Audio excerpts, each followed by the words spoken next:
الرحمن الرحیم.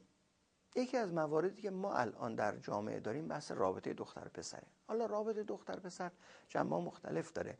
ما رابطه دختر پسر رو به قصد ازدواج میخوایم بررسی بکنیم. یعنی اگر دختر پسری بخوان برای ازدواج با هم دیگه آشنا بشن و ارتباط برقرار بکنن. حالا ما میخوایم بگیم که این رابطه دختر پسر به قصد ازدواج آیا درسته یا درست نیست. ما میگیم رابطه دختر پسر به قصد ازدواج پیامدهای منفی میتونه داشته باشه. چرا؟ به خاطر اینکه اونها میخوان آشنا بشن با هم دیگه. آشنایی یعنی چی؟ یعنی ما بفهمیم به درد هم میخوریم یا نمیخوریم.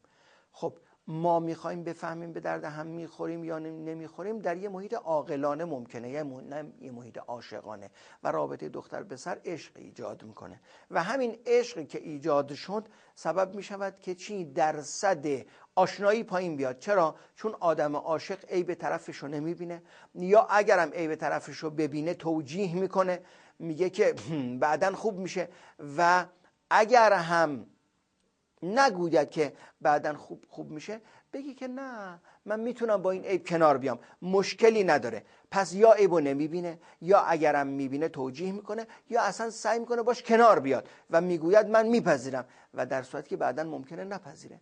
بنابراین بحث آشنایی از طریق رابطه دختر و پسر یکی از ضرراش این مسئله است که عشق ایجاد میکنه و سبب میشود که چی؟ اونها نتونن شناخت پیدا کنن. یه عیب دیگه هم داره و اون عیب اینه که وقتی دلبسته شدن دیگه انتظاری که از خانواده دارن این است که خانواده ماشین امضا بشه.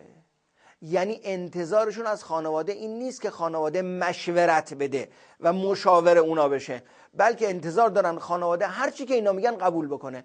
و اگر این طور شد ممکن است که نقش مثبت خانواده در اینجا از بین بره و اونها بعد از اینی که ازدواج کردن برن جلو، بفهمن که انتخابشون عاشقانه بوده و به درد هم نمیخوردن و در زندگی به مشکل دچار شدن.